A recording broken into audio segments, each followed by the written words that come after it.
Assalamu alaikum wa rahmatullah. Dear students, welcome back to our sessions for the subject organization behavior.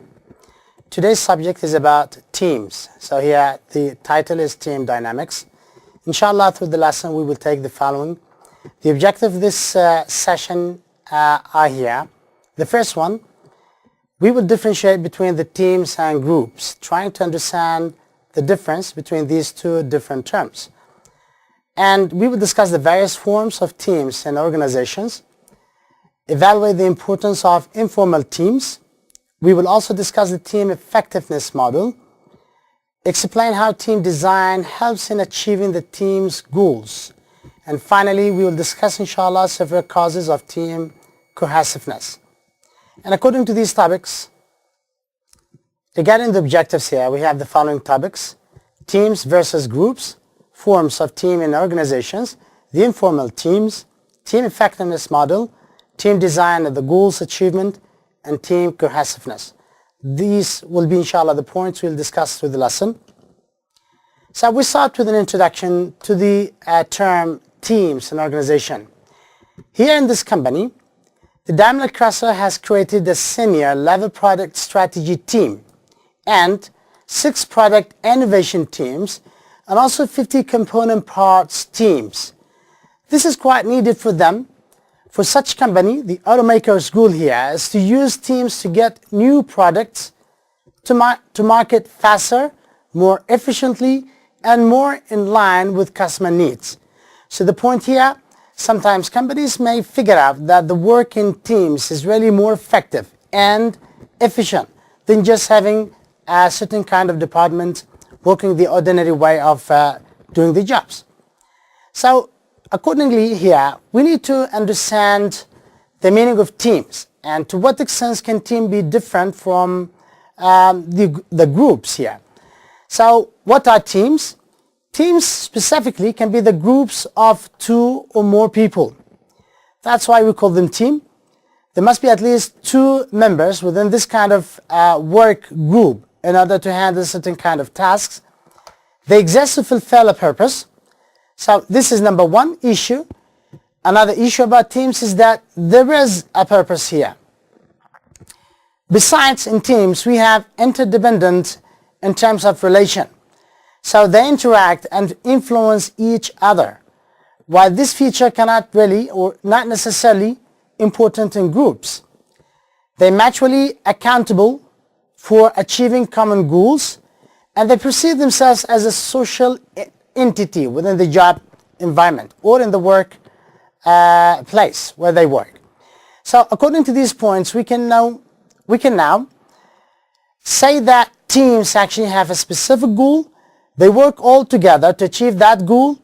They have certain ways, strategies, tools, and skills that gather them all in one group so that they can achieve these goals in a proper way. On the other hand, we have groups, which can be something different here. When we talk about the difference between groups versus teams, we may refer back to the points that we discussed before. For example, all teams, of course, are groups, but the opposite is not always right. For example here, some groups are just people assembled together, like you bunch of students gathering to have your meal or lunch, or studying about or discussing some issues, whether relevant to the study or personal. So we cannot assume this as a team. This is more like people gathering for a social issue. So teams have task interdependence, whereas some groups do not. For example, group of employees enjoying lunch together.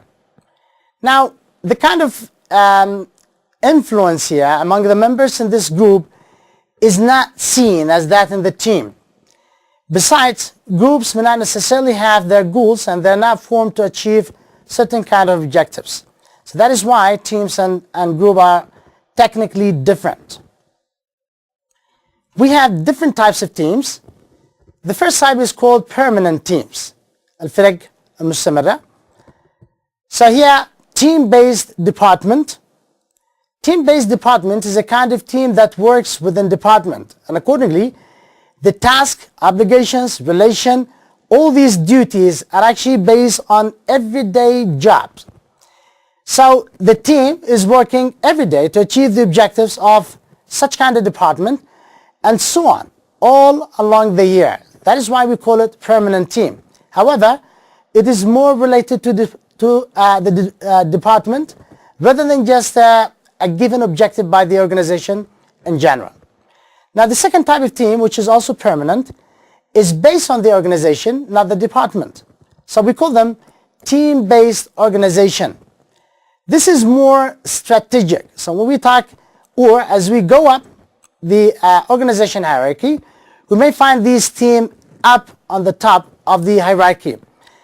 So the tasks that, or the number of tasks that teams are supposed to handle within this team are more strategic, more analytic.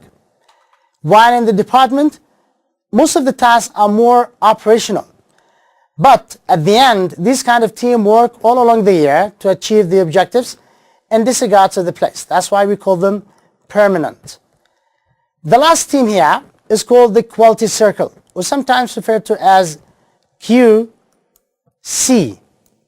quality circle.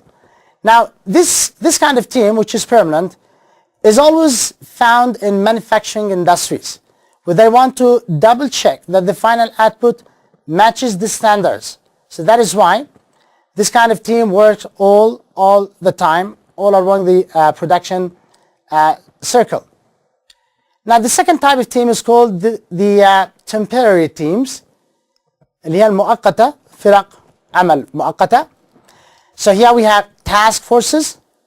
These are temporary teams that investigate a problem, which means that because of a problem that popped up in the work during doing something, a team is formed to handle that issue.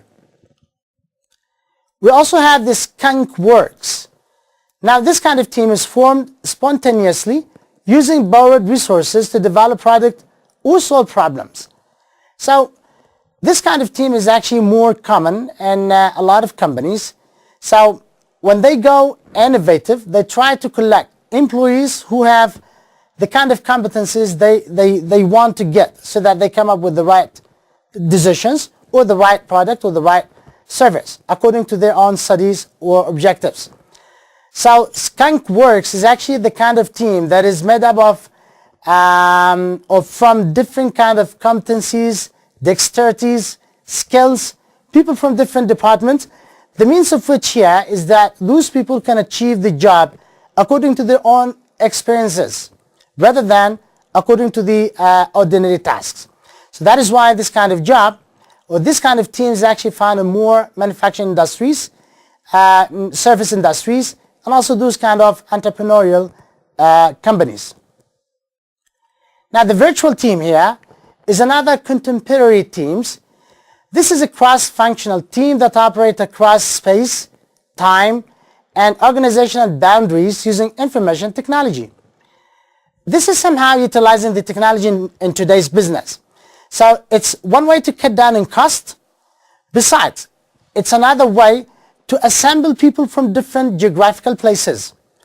So by this, the company can achieve the job without having to move or transfer the employees from one place to another. Now, the increasingly possible, this kind of team is increasingly or is quite more common than other types of teams, especially, and as we said before, technologically oriented kind of businesses, because of the following reason. Technology, which helps a lot of company to come up with the appliances, devices, and the means in which they can link two teams from two different geographical places. And also knowledge-based work, which is another way why we need virtual teams. Now, there is a need for such kind of teams because of the following. The first one, اللي هي العولمة, globalization. Now, because of globalization, we have now competitors from different countries. We have strategies adopted in our own markets. We can also penetrate different markets in different countries. So that's why virtual teams can really play an important role in dealing with this issue, which is a very current and a quite important trend in the field of either organization behavior or of course in business in general. The knowledge management here. So for companies like Siemens, شركة سيمنز على سبيل المثال اللي معها أكثر من 150 فرع حول العالم, virtual teams becomes like the only solution to handle any kind of communication or the barriers within this process. So this plant, يعني على سبيل المثال قد يكون معهم فرع ناجح في ألمانيا, فيحبوا ينقلوا الأفكار والخبرات من مصنع أو من فرع إلى دولة أخرى عن طريق الفرق العمل الافتراضية. Also the need for teamwork, which is why we need virtual teams here, in which we can transfer issues, information, we can share out experiences. Expertise can also share out their own experiences and different plans. Sometimes the matter affiliating with problems handling process. In one place they can really work, in another place can also discuss in virtual teams. Now we will talk about the informal groups, فرق العمل غير الرسمية. So here informal groups sometimes can really play an important role as that of the formal groups. So that's why we say informal groups always exist. Now here, why we need informal groups in companies, maybe there are some kind of or a lot have been said about the informal groups in organizations, but most of the talk is about the employees than we do, or than it is about the organization's objectives. Meaning, informal groups can discuss things affiliating with the employee's satisfaction, problems, kind of leadership, issues to handle. Okay, so this kind of team or groups that can be formed because of relation among the employees in different departments can help the employees solve a lot of issues. Sometimes can be a better communication channel to move or transfer knowledge from one place to another. So that's why companies nowadays, even big companies, usually support the informal groups. So the first one is about relatedness needs. So this fulfill need for social interaction. As we said, there would be no official boundaries in terms of communication among those people or the members within those groups. So that's why people can build up their own identity based on the social interaction. Social identity here in terms of relation among people within the same department, from different departments, within the same business, and also sometimes from different plants within huge industries. And also goal accomplishment here, more coordination and easier communication. Sometimes يعني مثل ما كثير من الدراسات لاحظوا انه الافراد يتعلموا من زملائهم اكثر من الادارات العليا. So that is what is referred to as peer correction. So that is why sometimes maybe informal groups can help employees achieve the goals really better than the formal ways. So that is in terms of coordination among the members within different departments, at the very least in terms of investigating, asking about difficulties, requesting for help, etc., and easier communication because of the lack of fear of any obstacles, especially those of formal ones. Another issue why informal groups are important is the emotional support, which really enhance relatedness. So there will be no rigidity in the work, will be more flexible, so members will feel at ease, they will feel comfortable dealing with each other, and that will create a sense of belongingness, and employees will be comfortable working in the place where they find that people are friendly, rather than in a place where only formal groups matter. Now we will move to the team effectiveness model. Here, when we talk about the final outputs of team, مخرجات الفرق العمل, we will talk about the team effectiveness model. However, it's important to mention that in order to talk about the outputs, we will need to talk about the input. and even the process in between. So that's why we have the organization team environment. البيئة التي وجدت فيها فريق العمل. So for example, reward systems here, when we talk about team works, we also talk about rewards. So it's not possible that the teams are supposed to achieve a given objective without considering the output or the outcome in terms of reward, compensation, etc.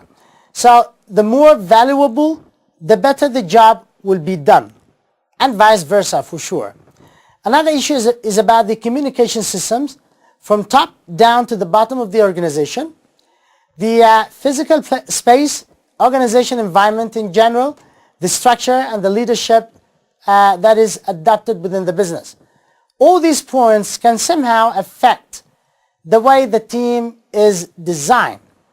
So when we talk about team design, الآن اللي تشكيل الفرق العمل فيما يتعلق بالمهام، okay, والخصائص, task, the characteristics, the size of the team, and the team composition, these are important issues. إذا كانت هذه العوامل مبنية بشكل جيد وتساعد على أداء الفرق بشكل جيد، قد تكون هذه العوامل الأخرى سبب إما لنجاح الفريق أو فشله، وهي تصميم الفريق. على سبيل المثال, when we talk about the team size, it's not possible for a team that includes more than 15 employees to handle a job in a proper way. فريق العمل اللي فيه أكثر من 15 موظف، أسلوب العمل هيكون فيه صعوبة، التناغم أقل، الاتصال والتواصل أصعب، وتحديد المهام فيها صعوبة إلى آخره. So that is why they consider the design of the team in terms of the level of difficulty of the task, the characteristics of the members inside the team, the size of the team, whether they need a specific number within that team, and finally the team composition here, الأفراد المكونين للفرق هل من مجموعة من إدارة واحدة أم من عدة إدارات بناء على مهارة أو مهارات متعددة. Furthermore, we have team processes. Now to double check or to make sure that the team output will be as planned, we also have other issues here in terms of the processes within the team. For example, the team development. بعض الأحيان قد يكون نجاح الفريق مناط بأسلوب تطور الفريق بحد ذاته. الإضافات من حيث الأفراد، من حيث المهارات، من حيث التطوير، القواعد، اللوائح، التجارب في وجهات النظر. All these issues can also affect the output of the team. So that's why here in terms of the processes, we have the team development, team norms, the rules, and the cohesiveness. Okay? So the more cohesive the teams are, the better their objectives, their outputs will be. The more clashes, of course, the less they can achieve. Finally, if all these issues are somehow guaranteed or the company somehow worked hard in handling these issues together with the members in the teams, في الأخير يكون الأداء الفريق فعال جدا. So team effectiveness. So in terms of achieving the goals of the organization, also satisfying the members within the group or within the teams, and also maintaining team survival. Okay? Successful teams are more likely to remain in the long run, while teams with a lot of clashes, difficult tasks, big sizes here, maybe the output will not really as desired. Now, how do we design teams? We have certain elements here. The first one is called the task characteristics. أن تصميم فرق العمل. نأخذ بخصائص المهام. So here, better when tasks are clear, easy to implement, or tasks here are related to each other. Sometimes sharing common inputs, processes, or outcomes. وعلى ضوء هذا النقاط يتم اختيار فريق العمل بناء على مهارات معينة. Okay, so this is the first issue. In terms of the size, it is a given rule that smaller teams are always better. because the means of communication will not be as sophisticated as that in bigger teams in terms of size. So that is why smaller teams are usually better. So you can communicate in a better way. You can divide the job. You can solve problems. The number of problems that may really pop up all along the way of doing the task may be fewer, etc. However, large enough to accomplish the task. So we're talking about approximately needed, what's needed to achieve the task. So it shouldn't be that big number out of which problems can really be created, but at the same time it should be large enough to handle all the tasks according to the time given. The third point is about the composition here, which is an important issue. So members motivated, competent to perform tasks in a team environment is one issue. So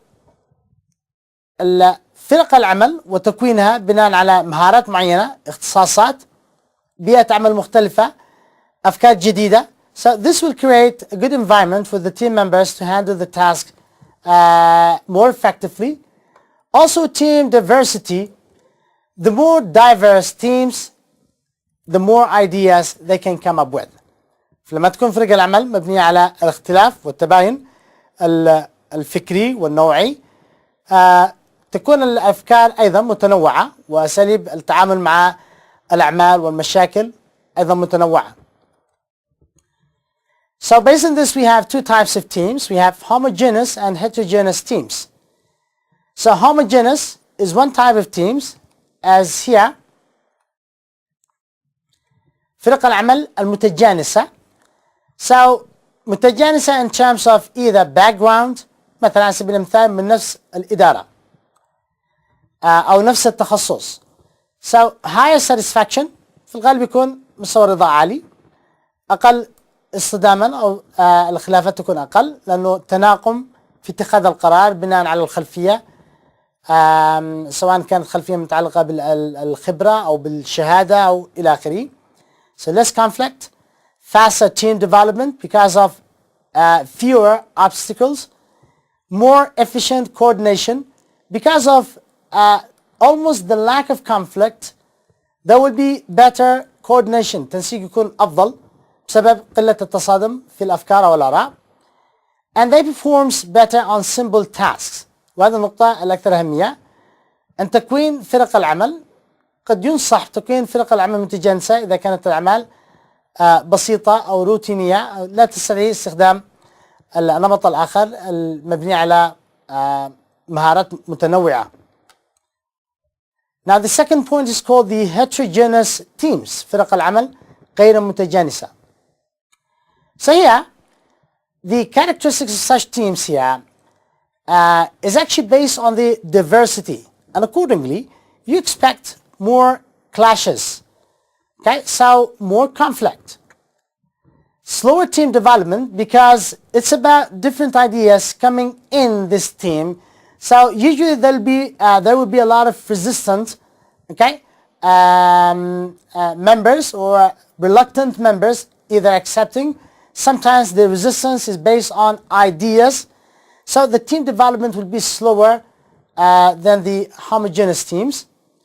Takes longer to agree on norms and goals. Again, people are coming from different backgrounds, have different dexterities, different skills, different way of thinking. So usually developing the norms and the goals will not be easy. So better knowledge and resources for complex tasks. لكن بالمقابل الميزة هنا we have better knowledge because of different sources, and this kind of teams is better for complex tasks. They tend to be more creative. Not using one typical way of thinking will open up to different ideas, and accordingly this would be more creative than the homogeneous, and that is why it's advised for more complex tasks. Higher potential for support outside the team. Now these are the features and the characteristics of teams based on whether the team is homogeneous or heterogeneous. Now the stages of team development here. We have different points as discussed. The first one is forming, اللي مرحلة تأسيس الفريق. This stage is actually based on the need, either by the department or the overall organization. So the need can be temporary, like as you said before, developing a new product, launching new products, promoting the product, or handling a problem. So they try to come up with the team through which they can handle this issue or these issues. Storming here, when we talk about forming, now we have different people in this team. So those different individuals will start talking about the strategies. Strategies in terms of tools, the means, the ways, the timing, okay, etc. Everything about the work in this team and how it should be done. Once they agree, they move to the norming, which is about the rules, policies, regulations. When are they supposed to meet, for example? What kind of task is everybody supposed to handle? Okay, the kind of communication, whether there should be some kind of delegation, somebody to monitor the work. هذه كلها لوائح يتم صياغتها بناء على storming, the phase before. And then reforming. Now once they have the policies, the norms, which are considered to be as standards, they can achieve the job, which is why this team is actually formed. Now once this is done, we have the last step, which is adjourning. Okay, this is quite specifically in temporary teams. So these are the stages of team development. Now here, existing teams فرق العمل اللي أصلا موجودة might regress back to an earlier stage of development. For example, يعني بعض الأحيان فريق العمل أثناء الأداء المناط في تحقيق المعني بتحقيق الأهداف يتضح أنه مثلا كان من ضمن الأهداف البوليسيز أو القواعد أو اللوائح اللي اتفقوا عليها لا تتلائم مع طبيعة الهدف، فبالتالي يكون في تعديل بناء على ما تم مواجهته. So that's why sometimes they will regress back or go back to the previous point so that to promote, to better develop the team in a way that can help them achieve the job, which is actually based on conduct, based on experience. So what do we mean by team norms?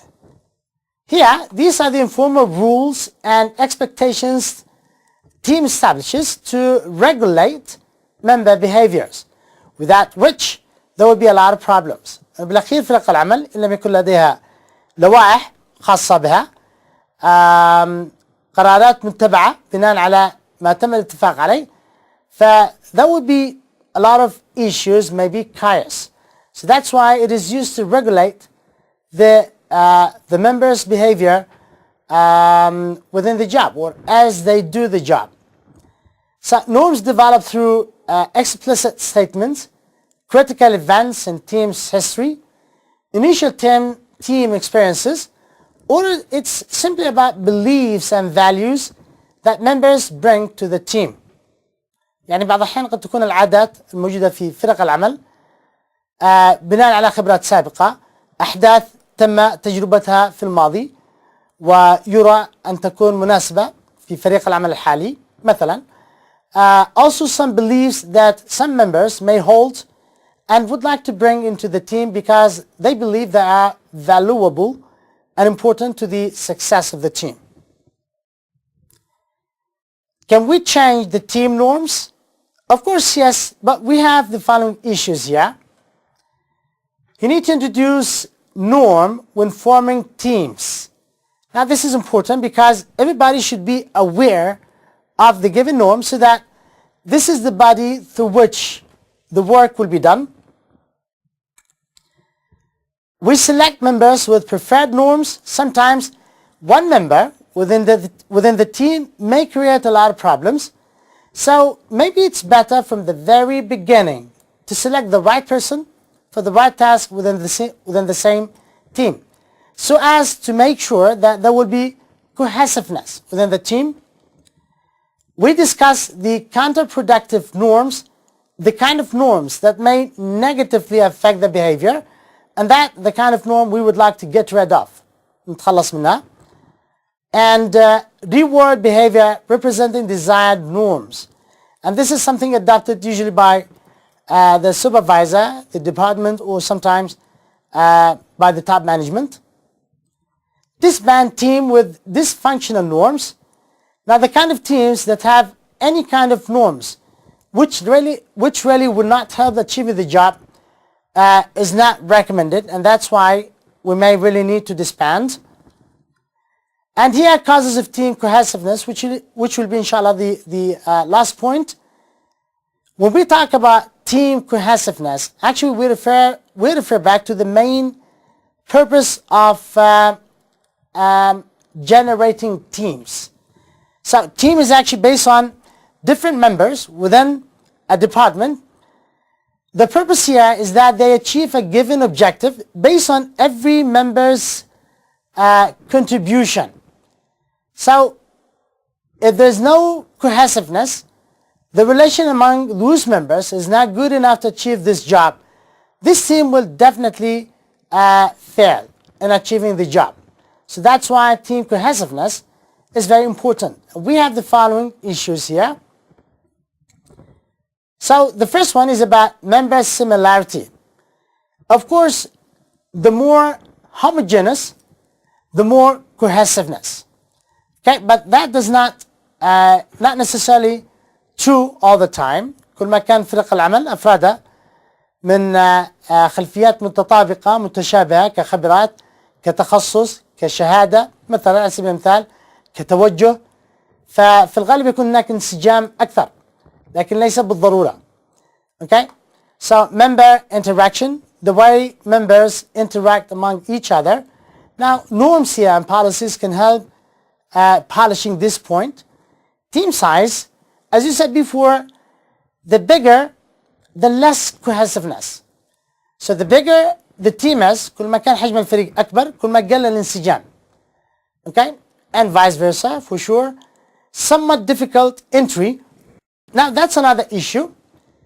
في بعض فرق العمل يكون في لوائح من الإدارة العليا أو أثناء تشكيل فرق العمل بحيث يكون دخول الأفراد جدد إلى فرق العمل يستوجب معايير معينة يتم تحديدها سلفا وفيها نوع ما صعوبة لكي يسمح بدخول الأفراد فقط ذوي الخصائص المناسبة لفريق العمل.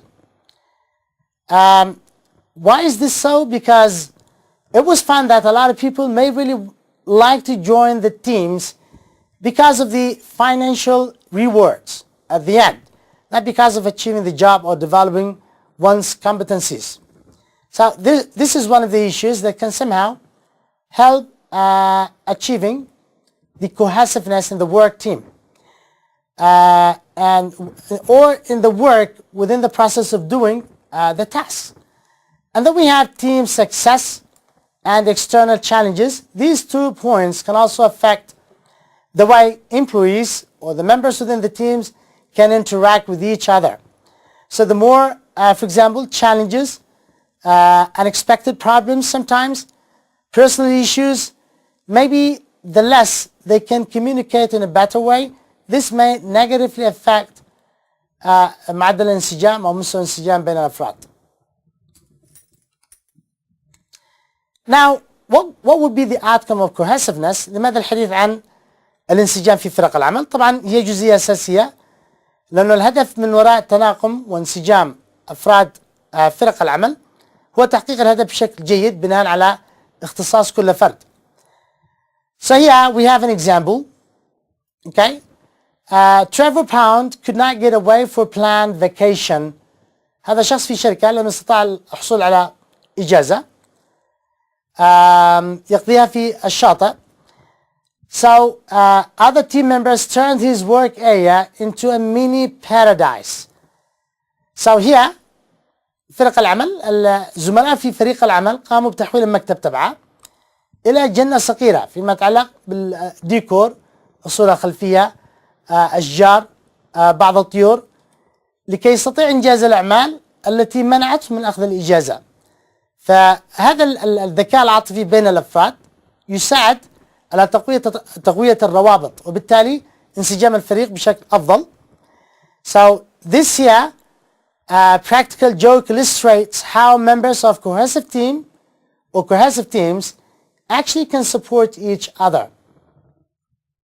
Other outcomes here can be the members of cohesive teams, considering the outcomes of such kind of teams, they'd like to remain members even after achieving the job. So willing to share information among each other, there'll be no way to conceal or إخفاء information because they believe that every member is an important block within this team. Strong interpersonal bonds, they want to support each other. They resolve conflict effectively. Sometimes they have to somehow يمكن يتنازل فرد لفرد آخر, and that is why they can easily handle conflicts and problems, more satisfied and experience less stress. أيضا تكون مستوى الضغوط أقل بسبب التعامل الجيد والانسجام الكبير بين أفراد فريق العمل. Here there is a permanent relation between cohesiveness and performance. For example, as you're talking about cohesiveness and performance, team norms support firms' goals, moderately high task performance, okay, and low team cohesiveness. كل ما قل الانسجام قل الأداء, وبالتالي وطبعا العكس صحيح. So high task performance with high team cohesiveness. So this kind of relation explains why companies now, when designing the team, they pay into consideration the means and the ways they can come up or they want to get in order to maintain cohesiveness. Now the trouble with teams here, we have some problems in terms of handling some tasks, and sometimes these problems can be the result of individuals' interaction. So individuals better, faster on some tasks. These are issues here. Process loses cost of developing and maintaining teams. Okay. بعض الأحيان يعني إنشاء الفريق وتدريبه وتأهيله وتطويره لإنجاز مهام معينة قد يأخذ وقت وجهد وتكلفة أكبر, بالذات في القطاعات الصناعية مثل مثال الشركة اللي أخذناها في بداية المحاضرة. Companies do not support best work environment for team dynamics. So as team progress, sometimes the way the company supports the team is static, and this is one issue.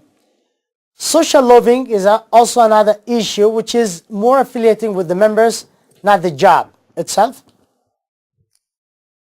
Now here, for example, the low task interdependence, individual output not visible, routine, uninteresting tasks, low task significance. إذا كان فريق العمل يعني مشكل لأداء مهام من فيها هذا الإشكاليات, فبالتالي يكون هناك ملل من الأفراد في فريق العمل, وبالتالي الأداء سيكون ليس بالجيد, وحتى على مستوى الحفاظ على الأفراد داخل فريق العمل على المدى البعيد سيكون أيضا ضعيف.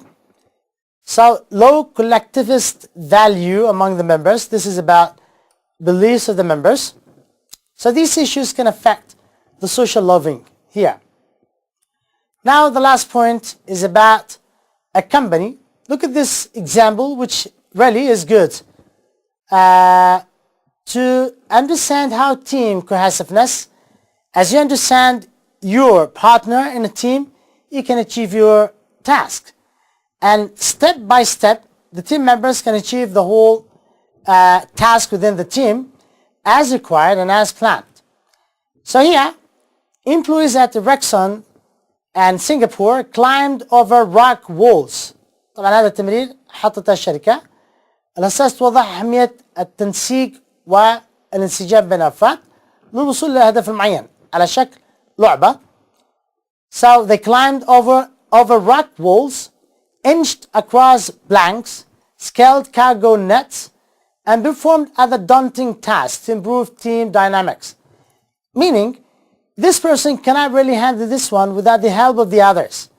So in terms of recommendations, okay, توصيات, information, experiences, okay, every member within the team can achieve and progress within the team as the team also progress.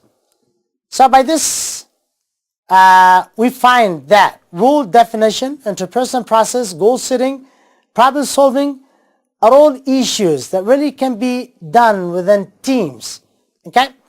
ومن هذا المنطلق شركات كثيرة الآن تعتمد على فرق العمل في تقسيم الإدارات أكثر من النمط الإداري القديم. So by this, dear students, we come to the end.